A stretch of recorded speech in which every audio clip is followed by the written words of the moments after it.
Welcome to the deep dive.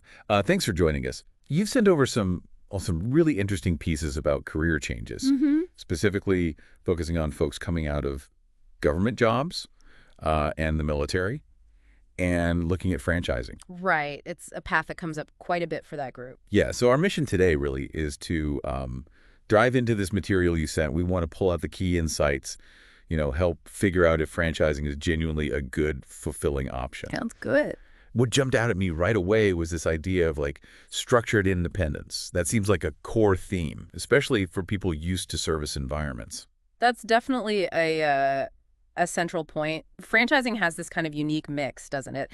It offers the autonomy people often crave after those structured roles, Right. but it doesn't just throw them in the deep end. It comes with a proven system and an operational playbook, if you will. So not starting completely from scratch, more like a head start. Exactly. Business ownership, but with guardrails and support already built in. Okay, let's dig into that then. Because one thing that comes through loud and clear is the transition itself. It's not always smooth sailing moving from government or military into, say, corporate America. No, it often isn't. There can be a disconnect sometimes. Yeah, like their skills, their experiences, maybe not fully understood or valued in the same way in a typical corporate job. Right. And that can lead to feeling a bit limited, maybe wanting more direct control over their work and their impact. That desire for autonomy seems key. Absolutely. I mean, think about the kind of responsibility many have held. Managing people, big budgets, critical missions. Mm-hmm. Moving to a role that feels less impactful or where the connection between effort and outcome is less clear, that can be, well, frustrating. They want to see the results of their work more directly. And that's where franchising comes in as this promising alternative, as the sources put it. That Yeah. phrase, in business for yourself, not by yourself, keeps popping up. It really captures it, doesn't it? You are the boss. You make the calls. But you're not alone in the wilderness trying to figure everything out. Precisely. And what's really interesting is how well it seems to align with the strengths people from these backgrounds bring. They're driven, capable, but they also get the value of good systems, clear processes. Right, they understand structure. Yeah. So franchising offers that balance.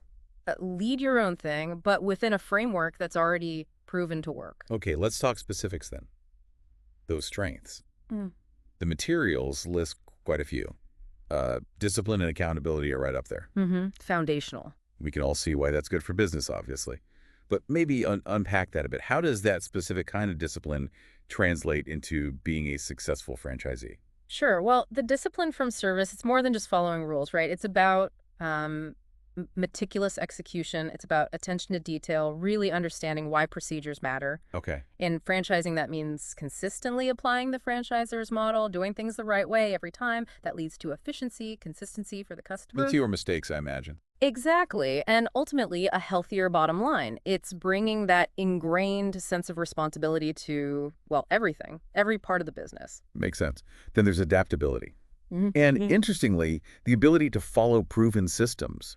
They sound almost opposite. Huh. Yeah, it seems that way at first glance, but it's really about adapting within the system. Ah, okay. Think about military operations or government work. Things change fast. You have to implement new directives, react to unforeseen issues, but you do it within the established protocols. Got it. Learn quickly, adjust, but stick to the core plan. Exactly. And that's perfect for a franchisee. You need to embrace the system the franchisor provides, but also be nimble enough to handle the day-to-day stuff, local market changes, staffing issues, whatever comes up. And managing people and resources, that seems like a direct transfer. The scale of responsibility in their previous roles must give them a huge leg up. Oh, absolutely. Leading teams, sometimes in really high-pressure situations, managing budgets, logistics. That kind of operational know-how is incredibly valuable when you're running your own shop, especially as it grows. And resilience. Mm. Problem solving under pressure. That feels like a superpower almost, honed in those It environments. really is. Look, running a business, any business, it's going to have its challenges. Things will go wrong. Yep.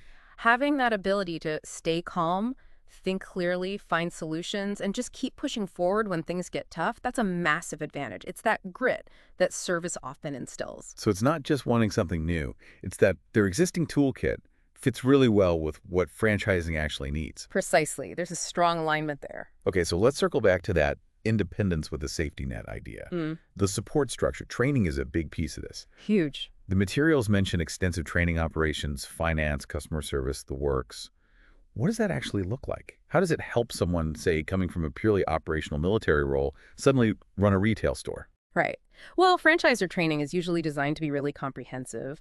They know franchisees bring leadership, discipline, but maybe not specific industry knowledge. Okay. So it's often a mix. Classroom stuff, maybe online modules, but also hands-on experience, often working in an existing franchise location for a while. Learning by doing. Exactly. For that military officer example, they learn the nitty-gritty of inventory for that specific retail model, or the customer service scripts for a cafe, or the software they need to use. It's basically a focused business education tailored precisely to that franchise. Gets them up to speed fast. And it doesn't just stop after week one, right? The ongoing support, that network of other franchisees, that sounds like something you definitely don't get starting an independent business from scratch. Oh, absolutely critical. That continuous support is key. You usually get ongoing training updates, access to field consultants, marketing help, Mm. and crucially, that network, other owners who've been there, done that, they can share tips, troubleshoot problems, offer mentorship. It's like a built-in advisory board. A peer group almost. Yeah, exactly. A built-in community with shared challenges and goals. And then the resources themselves, the documented best practices, the roadmap. It's like getting the answers to the test beforehand. Well, maybe not quite the answers, but definitely the study guide. The franchisor wants you to succeed. Their brand depends on it. Great. So they provide the playbook, proven systems for hiring, marketing plans that have worked elsewhere, operational checklists refined over years. It drastically cuts down the learning curve and the risk. It sounds like a lot of the back end stuff, the things that can really bog down a new independent business owner, marketing campaigns, maybe tech platforms, supply chains, that's often handled or supported centrally. That's often a major benefit, yes. By leveraging the franchisor's scale and expertise in those areas, the franchisee can really pour their energy into the local execution. Managing their team well, providing great service, building relationships in their community, focusing on their specific location success. Okay, let's shift to control. That autonomy piece, coming from potentially very rigid hierarchical structures. The idea of setting your own goals, managing your own schedule more, seeing that direct link between effort and reward, that must be a huge draw. It really is. Think about it. Many people in service are driven by mission, by seeing the direct impact of their actions. Yeah. Franchising gives you that. You put in the work, you follow the system, you see the results in your own business. You're steering the ship, even within the franchise framework. You decide on staffing, local marketing pushes, community involvement. There's a lot of ownership there. And maybe escaping some of the downsides of big organizations, like endless performance reviews or the fear of layoffs based on decisions made miles away. That's a big one, too. That sense of stability, knowing your success rests primarily on your own shoulders and your ability to execute a proven plan, that's empowering. It feels more secure, in a way, than being subject to corporate reshuffles. Right. Okay, the power of proven systems. We keep hitting this, but it seems central, especially for this group. If you thrive on structure, on knowing the right way to do things, stepping into a business where that's already defined must feel, I don't know, comfortable. It really does. It resonates with that mindset that values efficiency, order, clear protocols. Military and government roles often train you to operate effectively within complex systems. Franchising provides a similar business system. It allows them to deploy those organizational skills they already have, just in a new context. So less time spent figuring out the how to hire, how to manage stock, how to deal with customers. The basic blocking and tackling is already mapped out. Exactly. The franchisor did the trial and error. They invested in figuring out the best practices. Franchisees get the benefit of all that R&D, essentially. It lets them focus on operating well rather than inventing how to operate. Minimizes costly mistakes. Now, here's something maybe less obvious, but the sources mentioned it: community, camaraderie. It's not just a business deal. There's often a real network among franchisees. Yeah, and that shouldn't be underestimated, Right. especially for people leaving service environments where those bonds are often incredibly strong. Right, that sense of team, shared experience. The franchise system can replicate some of that. You have regular meetings, conferences, online forums, places where franchisees connect, share advice, help each other out. It combats the isolation that entrepreneurs can sometimes feel. Sharing tips, maybe even collaborating on local initiatives.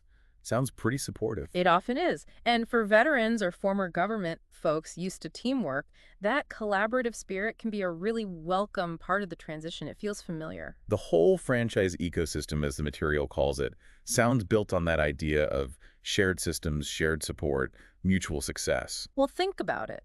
The franchisor only truly succeeds if the franchisees succeed. Their royalties, their brand reputation, it all depends on the health of the individual units. So it's in their interest to foster that collaboration and provide strong support. Exactly. It's a fundamentally aligned model. Okay, let's touch on the money side. Obviously, a big driver is building a profitable business, achieving financial independence. Franchising is presented as a viable route to that. It certainly can be. A successful franchise can build real equity over time. It becomes a tangible asset you own. Right. And the potential for growth, maybe even multi-unit ownership down the line, offers a path to significant financial security that might be harder to achieve in traditional employment. Of course, there are costs. Yeah, what are the key financial things to look at? Well, you've got the initial franchise fee, build-out costs, working capital needed to get started, then ongoing royalties, marketing fund contributions. So due diligence is crucial. Absolutely crucial. Understanding the full financial picture, the potential ROI, the break-even point, that's homework every potential franchise needs to do thoroughly. And for veterans specifically, the materials mention things like the SBA Veterans Advantage Loan Program. So there's targeted help available. Yes, definitely. Many franchisors offer discounts on the franchise fee for veterans, and government programs like the SBA one recognize their potential and offer favorable loan terms. It acknowledges the value and discipline they bring. Makes sense. Okay, last big theme, purpose. This feels really important for people who've spent careers in service-oriented roles, finding meaning in the next chapter.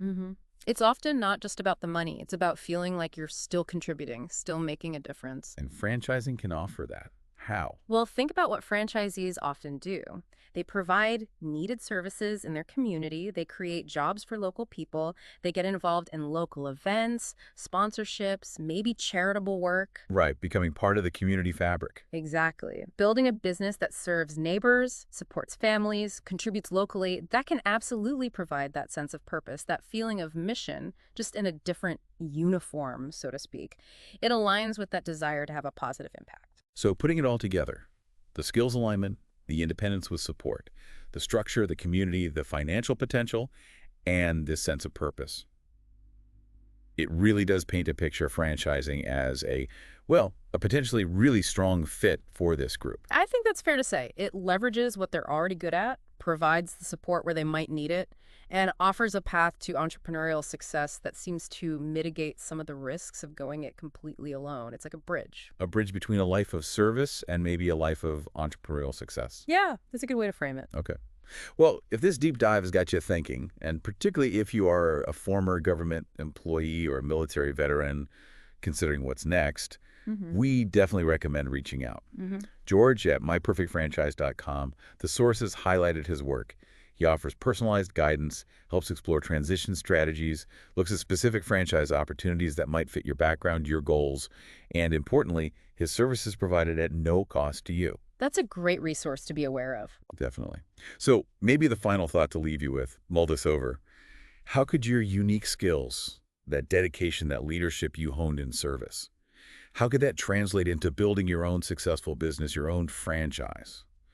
And what kind of impact could you make as a business owner right there in your own community? Yeah, it's a powerful question. Definitely something worth exploring if you're at that crossroads.